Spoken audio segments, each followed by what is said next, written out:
Hello everybody, this is Shilpi and welcome back to my channel. तो title से आप लोगों को पता चल गया होगा कि आज हम किस बारे में बात कर रहे हैं। वैसे इस तरह के टॉपिक्स ना मुझे थोड़ा सा छेड़ने में ऐसे डर लगता है, क्योंकि हर किसी की इंडिविजुअल चॉइस होती है, हर किसी के ओपिनियंस होते हैं इसमें, लेडीज को लेके, बच्चों को लेकर। लेकिन ये वाला टॉपिक मेरे बहुत ज़्यादा दिल के करीब है और ये मैंने कहीं से भी सर्च करके या कोई यूट्यूब वीडियो देखकर मैं कहीं भी इंस्पायर होके ये वीडियो नहीं बना रही हूँ। ये मेरी जितनी भी अभी लाइफ रही है, मेरी शादी को 17 साल हो जाएंगे इस साल, तो मैंने क्या क्या सीखा है, कहाँ कहाँ मैंने गलतियां की हैं, उन सब को लेके मैं बात करूंगी। तो अगर आप लोगों की शादी अभी हो रही है and if you are a housewife, तो आप लोग कितना रिलेट करते हैं मुझे जरूर बताना कमेंट बार में। तो चलिए शुरू करते हैं। तो इसमें मैं आपको 5 पॉइंट बता रही हूँ जो मुझे बहुत ज्यादा सही लगे। देखो, पॉइंट्स की तो कोई लिमिट नहीं है, मैं इसमें 1000 पॉइंट्स बता सकती हूँ, लेकिन 5 जो है वो मेन पॉइंट है। तो नंबर 1 पर है फाइनेंस की जानकारी। You should know the finance. कई बार क्या होता है कि if you are a housewife, you are not working, you are not earning, तो हम ये फाइनेंस वगैरह की चीजें भी ना सारी छोड़ देते हैं। हमें लगता है कि हमारा काम जो है इसी से रिलेटेड है कि घर संभालना, बच्चे संभालना, और जो अर्न कर रहा है उसी को बैंक और फाइनेंस और प्लानिंग वगैरह ये सारी चीजें पता होना चाहिए। हमें तो सारी चीजें मिल जाती हैं एट द एंड, तो हमें जानने की जरूरत नहीं है, बिकॉज हमें वाकई काम नहीं पड़ता है। नेवर नो कि फ्यूचर में किस तरह की कंडीशन आ जाए और आपको सिंगल हैंडेडली सारी चीजें मैनेज करनी पड़े। जैसे कि मैं आपको अपना एक इंसिडेंट बताती हूँ कि जब मेरी शादी हुई थी ना, उस टाइम पे मैं ज्यादा नहीं जानती थी फाइनेंस वगैरह को लेके, बैंक वगैरह तो मैं कभी गई भी नहीं थी। फिर मैं दिल्ली शिफ्ट हुई, गुड़गांव शिफ्ट हुई, तब भी मैं कुछ नहीं करती थी। देन 2007, 2008 और 2009 में मैं थी आयरलैंड में। ओके, तो वहां पर क्या होता है ना, सारी चीजें 9 to 5 ओपन होती हैं। 9 to 5 ही आपकी बैंक्स ओपन होंगी, 9 to 5 ही आपके ऑफिसेज ओपन होंगे, 9 to 5 ही ज्यादातर स्टोर्स ओपन रहते हैं। सिर्फ ग्रोसरी स्टोर जो था टेस्को, वो रात को 12-1 बजे तक, कई बार 24 आवर्स वाले भी होते हैं। तो इस तरह से वहां पर रहता है। अब मेरे हस्बैंड का ऑफिस भी 9 to 5 था, बैंक भी 9 to 5 थी, एंड हॉलीडे अगर होती थी तो वो बैंक की भी होती थी, हस्बैंड के ऑफिस की भी सेम टाइम पे होती थी, एंड वीकेंड सैटरडे संडे पड़ता था तो हस्बैंड का भी होता था, बैंक का भी होता था।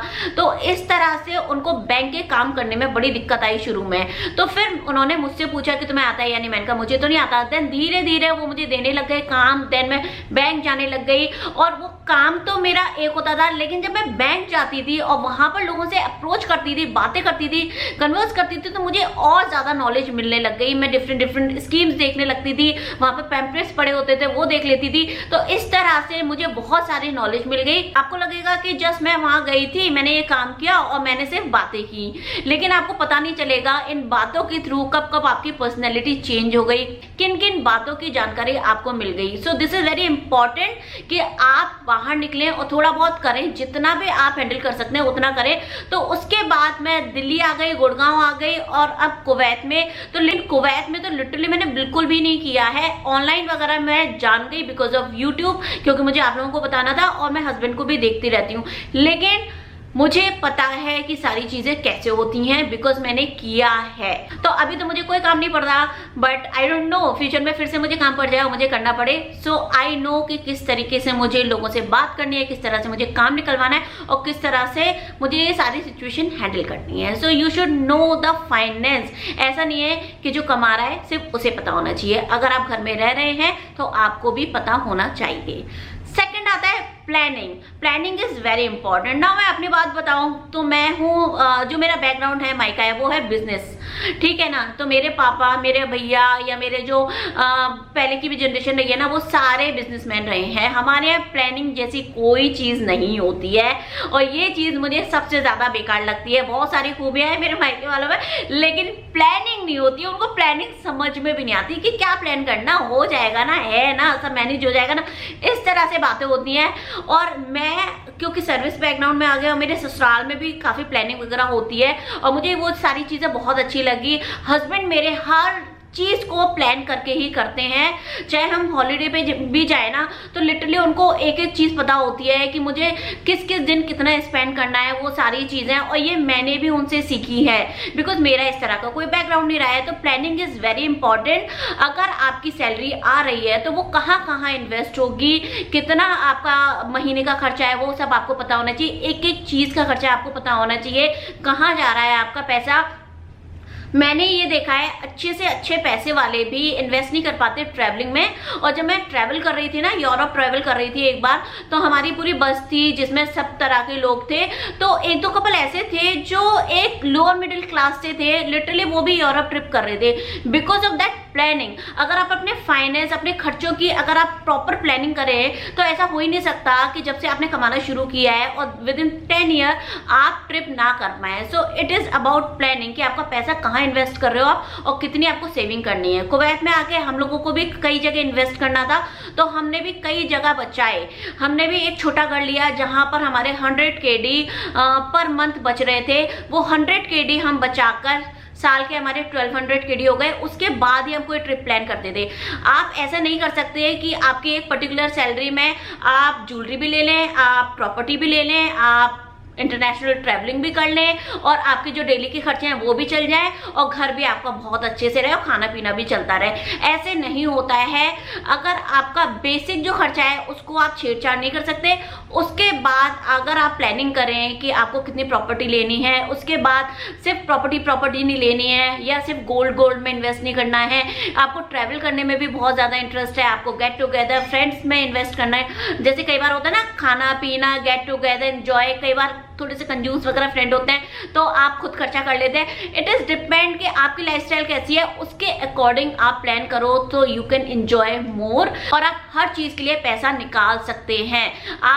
आज आपके पास नहीं होगा लेकिन विद इन 5 ईयर्स और 10 ईयर्स आप प्लान करके बहुत अच्छे से सेव कर सकते हैं। तो प्लानिंग इज वेरी इंपॉर्टेंट। मैंने तो बहुत ज्यादा अच्छे से सीखी है। देखती हूँ कि मैं शॉपिंग वगैरह सारी चीजें करती हूँ, but I know the sale. मैं फुल प्राइस में क्यों लूँ जो चीजें मुझे सेल में मिल रही है। आज जो भी मैंने ये ड्रेस पहनी हुई है ये भी मैंने सेल में ली है।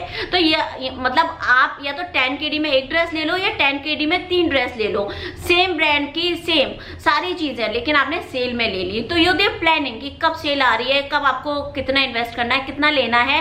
और जब भी आप जाएं, अभी प्रॉब्लम क्या है ना, हमारे पास क्रेडिट कार्ड, डेबिट कार्ड्स होते हैं, जस्ट हम खर्चा कर देते हैं। इट इज वेरी इंपॉर्टेंट कि जब भी आप कहीं निकले आपका एक बजट होना चाहिए कि आज आप शॉपिंग पे जा रहे हो तो आपको 2000 खर्च करने हैं या 3000 खर्च करने हैं। तो आप उसमें क्या होगा ना, एक तो आप वैल्यूएबल थिंग्स लाओगे, एक ब्रांडेड चीजें लोगे, एक जो आपको सबसे ज्यादा इंपॉर्टेंट है, जो आपको लेनी ही लेनी है, वो उन चीजों पर खर्चा करोगे रादर देन कि आप ऐसे ही स्टफ बढ़ लाओ। ये मेरे साथ होता था बीच में, बैक देन आई थिंक 2007 और 2008 में जब मैं आइलैंड में थी ना, तो मैं शॉपिंग का मुझे बड़ा कीड़ा काटा था उस टाइम पे। तो मैं ऐसे ले आती थी, कई बार चीजें यूज हो रही है कई बार नहीं, एज भी उस टाइम पे कम थी। लेकिन अब मैं क्या है, होता है मेरे पास कार्ड, लेकिन मैं अपनी लिमिट बनाती हूँ कि मुझे आज 10 KD खर्च करना है या मुझे 5 KD या 20 KD या 50 KD, उस बजट में ही मैं करती हूँ। जबकि मेरे हस्बैंड मुझे डांटते हैं कि यार तुम इतना क्यों सोचते हो, लेकिन ये मेरी लिमिट है।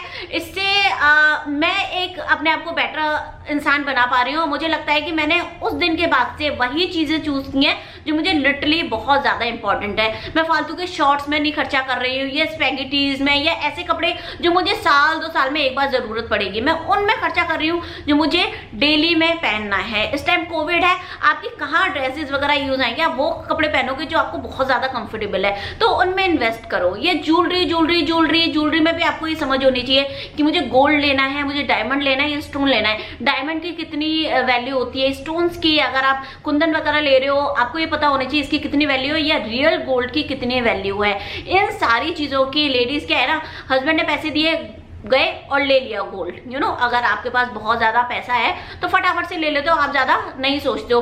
बट यू शुड नो कि अगर आप एक रिंग भी ले रहे हो तो इसमें मेकिंग कितनी लग रही है, इसमें स्टोन्स के कितने प्राइस लगे हैं, इसमें प्योर गोल्ड कितना है, और अगर 22 कैरेट है तो वो क्या है, 24 कैरेट में क्यों नहीं बनता, वो ज्यादा सॉफ्ट हो जाता है, 18 कैरेट बनवाना चाहिए, 20, वो सारी चीजें आपको पता होनी चाहिए। ब्लाइंडली कोई भी चीज आप ना खरीदें और ना ही किसी भी चीज पे विश्वास करें। जब आपको नॉलेज होगी तो कोई आपको बेवकूफ नहीं बना पाएगा। नाउ मंथली पेमेंट, जैसे मेरी फैमिली, अगर मैं जैसे यहाँ पर भी मेरा ऐसे कोई मंथली पेमेंट वगैरह नहीं था, या मैं अपने मायके की बात करूँ तो हमारे यहाँ कोई मंथली पेमेंट वगैरह नहीं चलता। जैसे वाइफ के लिए ऐसे नहीं कि मंथली आपको इतना दिया जाएगा, अगर आपका मन है तो चलो खरीद लो, नहीं है तो रहने दो। तो मंथली जैसा कुछ भी नहीं है, ना आपकी रोक टोक भी है ना मंथली। बट मुझे ऐसा लगता है कि मंथली आपकी एक सैलरी या फिक्स अमाउंट आपको मिलना चाहिए if you are a housewife. अब वो कितना भी हो सकता है, डिपेंड्स, 1000 रुपए से स्टार्ट हो सकता है और 10,000 तक हो सकता है, 1 लाख तक हो सकता है।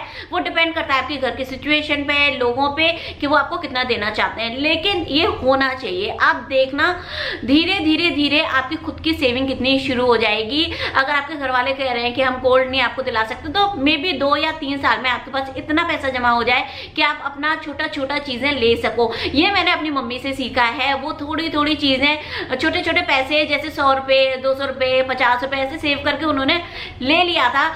इट इज नॉट अबाउट कि आपको बड़े बड़े नेकलेस चाहिए, एक रिंग ले लिए, एक चेन ले लिए, एक पेंडेंट ले लिया, इयररिंग्स ले लिया, लेकिन आपको बहुत ज्यादा खुशी होती है और वो सेविंग करने का मजा ही अलग है यार। वो सब चीजें, सच बताऊं, अभी डेबिट कार्ड और क्रेडिट कार्ड वाले दुनिया में ना वो सब चीजें खो गई हैं। उन सारी चीजों से भी ना छोटी छोटी बहुत ज्यादा खुशियां मिलती थी वो पैसे सेव करने में। जब मेरे पापा हर दिन ना उनको 100 रुपए देके जा रहे हैं, कभी 200, कभी पॉकेट में ज्यादा है तो दे दिए, तो वो जो सेव करती थी ना उनकी बड़ी खुशी होती थी। और जब वो खर्च करती थी ना, और अच्छे इन्वेस्टमेंट में, like gold is a investment, तो जब वो खर्चा करती थी ना तो पापा को भी बहुत अच्छा लगता था कि मेरी वाइफ बहुत समझदार है, कहीं अच्छे से खर्चा कर रही है जो आगे फ्यूचर में उनके बच्चों के भी काम आएगा। और एक सेविंग है, गोल्ड भी आप पहनो भी और आपकी सेविंग भी है। और जो मैं पैसा देके जा रहा हूँ ना वो फालतू वेस्ट नहीं हो रहा है, या तो घर के खर्चे में जा रहा है या फिर अच्छे से इन्वेस्ट हो रहा है। तो वो जो सेविंग होती है ना, इट इज वेरी इंपॉर्टेंट। और आपकी चॉइस है कि आपको अगर 5,000 रुपए महीने मिल रहा है तो मुझे 5 कुर्ते लेने हैं, 2 लेने हैं, 5,000 का लेना है, या मुझे 100 रुपए के लेने हैं। It is about you.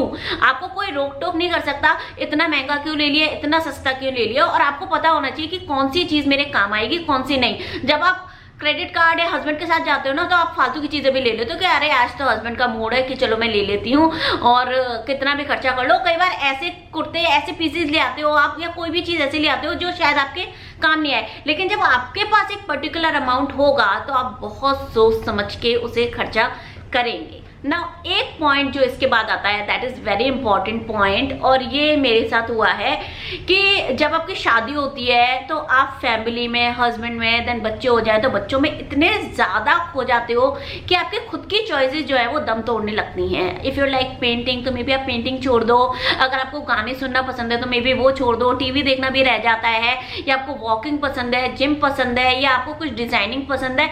जो भी आपकी चॉइसेस होती है ना वो कहीं ना कहीं इन सारी जिम्मेदारियों में खो जाती हैं, और वो प्रेफरेंस नहीं रहती हैं। हमें ऐसा लगता है कि ये तो शादी से पहले वाली, मुझे गाने सुनने बहुत पसंद थे और वो लिटरली मेरे शादी के बाद खत्म ही हो गए एक तरीके से। अब मुझे याद आता है यार तब तो मैं ये सुनती थी, अभी भी मैं गाने सुनती हूँ ना, मेरा कितना भी गंदा मूड हो ना मेरा अच्छा हो जाता है। मुझे इतने ज्यादा पसंद है। ओल्ड सॉन्ग सुन लो या कुछ भी मतलब सॉफ्ट से सॉन्ग में सुनती हूँ ना तो मुझे बहुत ज्यादा अच्छा लगता है। धीरे धीरे वो सारी चीजें खो जाती हैं। तो आप को क्या करना है, if you are not earning that doesn't mean कि यू आर डिपेंडेंट। आप बहुत सारी चीजों में इंडिपेंडेंट हो सकते हो। घर के बहुत सारे कॉर्नर्स ऐसे होते हैं कि जिसमें आप बिल्कुल परफेक्शन के साथ काम कर सकते हो। जैसे कुकिंग है, कुकिंग में आप इतने अच्छे हो सकते हो, अपनी ट्रेनिंग इतनी अच्छे से कर सकते हो कि जैसे आजकल यूट्यूब है, गूगल है, इतने सारे साइट्स हैं जहाँ से आप बहुत कुछ सीख सकते हो कि आपका हाथ कोई पकड़ ही ना सके उसमें। मतलब आप इतने परफेक्ट हो सकते हो उसमें, रादर देन कि आप सिर्फ टीवी पे बैठे हो या नेट कर रहे हो पूरे दिन। तो इसलिए अपने आप को इम्प्रूव करना is very important. It is not about कि शाम को आपको हस्बैंड का वेट करना है या बच्चे का ही वेट करना है। आपके पास अपने लिए स्पेस होना चाहिए जहां पर आपको अपने ऊपर काम करना है, चाहे वो सेल्फ ग्रूमिंग हो, सेल्फ लव हो, या आपको जो भी चीजें पसंद हो। आपका एक टाइम होना चाहिए, आपका एक स्पेस होना चाहिए जिसमें आपको वो सारे काम करने चाहिए। अपने ड्रीम्स को तोड़ो मत, खो मत, बहुत ज्यादा इंपॉर्टेंट है। अदरवाइज आप खुद को खो दोगे। मतलब धीरे धीरे ना आपको पता नहीं चलेगा यार मैं कैसी थी और कैसी हो गई। मैंने भी धीरे धीरे बहुत सारी चीजें खो दी। हाँ, बहुत सारी चीजें मैंने की, बहुत सारी चीजें मैंने पाई। तो इसीलिए मुझे ना जब मुझे यूट्यूब का एक मौका मिला ना कि हाँ चलो मेरा बेटा जो है स्कूल जा रहा है और मैंने एक दिन फटाफट बना लिया, देन आई जस्ट रियलाइज्ड कि मुझे ये चीज कितनी पसंद है। और मुझे ऐसा लग रहा था दिस समथिंग जो मैं अपने लिए कर रही हूँ और एक इतनी अच्छी प्यारी सी कम्युनिटी बनी है लिटरली कि मुझे जुड़ के एक कमेंट से बातें कर रहे हैं यार, मैं आपको देख नहीं सकती लेकिन लिटरली मैं बता नहीं सकती कि मुझे कितना अच्छा फील होता है। This is my space, this is my happy place. तो इसीलिए अगर कोई नेगेटिव कमेंट वगैरह भी आता है ना, या तो मैं छोड़ देती हूँ या मैं डिलीट कर देती हूँ, because this is my happy place. कई बार आपको लोग बोलेंगे अरे क्या आप गाना गाती हो, क्योंकि आपके जो मायके का माहौल है ससुराल का बहुत अलग होता है, ठीक है। आपकी खुद की चॉइसेस, आपके हस्बैंड की चॉइसेस है, घर वालों की बहुत अलग होती है। यार ये क्या कढ़ाई कर रही है, पेंटिंग कर रही है, आंखें फोड़ रही है फालतू का, मतलब या क्या गाना गा रही है या क्या डांस कर रही है, बहुत सारी चीजें आपको क्रिटिसाइज की जाएंगी। लेकिन जैसे ही आपको टाइम मिले, आपका जो दिन का टाइम होता है उसमें आप उसे फॉलो करो। It will take around half an hour to 1 hour, लेकिन आपको बहुत ज्यादा अच्छा फील होगा। आप अपने आप से तब दूर होते हो जब आप चाहते हो, कोई आपको अपने आप से दूर नहीं कर सकता। तो मतलब दूसरों को अपना बनाने से पहले आप खुद को सेव करो, अदरवाइज आप कहीं ना कहीं खो जाओगे। आपको बाद में लगेगा यार मैं अपने लिए क्या कर रही हूँ, ये तो मेरी लाइफ तो दूसरों के लिए रह गई है। तो ये कुछ चीजें हैं जो मुझे आज याद आई हैं और मैंने आप लोगों से डिस्कस करना जरूरी समझा। इसमें मैंने कुछ चीजें की हैं लाइफ में, धीरे धीरे कुछ चीजें पाई, कुछ चीजें खो दी, कुछ चीजें मैं खुद भूल चुकी हूँ कि मुझे क्या पसंद था क्या नहीं था। लोग जब मुझसे मिलते हैं ना तब बोलते हैं यार तुम तो बहुत ज्यादा चेंज हो गई है। अब चेंज मैं उनसे पूछती हूँ यार अच्छा वाला चेंज है या बुरा वाला है, बोले नहीं अच्छा वाला है। तो चलो ठीक है, कोई बात नहीं, बुरा भी है तो बुरा वगैरह मुझे लगता है कुछ नहीं होता है, या तो आपके एक्सपीरियंसेस होते हैं या आपकी लर्निंग होती है या आपकी ग्रोथ होती है, मतलब इसमें कुछ बुराई नहीं है। तो और चॉइसेस भी ना डिपेंड करता है, मे बी आपकी 15 साल की उम्र में जो चॉइस है वो 25 में नहीं होगी, 25 में जो होगी वो 35 में नहीं होगी, 35 की 40-45 में भी चेंज हो जाएगी। तो चॉइसेस भी थोड़ा सा चेंज करते रहो, लेकिन अपने लिए कुछ ना कुछ करते रहो। You are independent from here. अगर आप यहाँ से स्ट्रांग होना, सो यू आर इंडिपेंडेंट। कई बार आप अर्न कर रहे हो लेकिन आप कई चीजों में डिपेंडेंट होते हो, आप मेंटली डिपेंडेंट होते हो या आप घर के कामों में डिपेंडेंट होते हो। So you should be independent from here. So I hope ये वाला वीडियो आप लोगों को पसंद आया होगा। कौन कौन मुझसे कनेक्ट करता है और क्या क्या आप लोगों के ओपिनियन है जरूर मुझे बताना। इस तरह के वीडियोस अगर आपको अच्छे लगते हैं तो फ्यूचर में भी हम डिस्कस कर सकते हैं इस तरह के कुछ टॉपिक्स। अगर आप लोगों को कोई स्पेसिफिक टॉपिक पसंद है जो हम डिस्कस करें, क्योंकि मैं डिस्कस करूंगी तो आप लोगों के भी रिप्लाई आएंगे, तो वो म्यूचुअल होता है, दोनों तरफ से होता है। तो अगर आप लोग चाहते हैं कोई टॉपिक, स्पेसिफिक टॉपिक मैं डिस्कस करूं तो जरूर मुझे बताना। Till then, love you all, bye bye।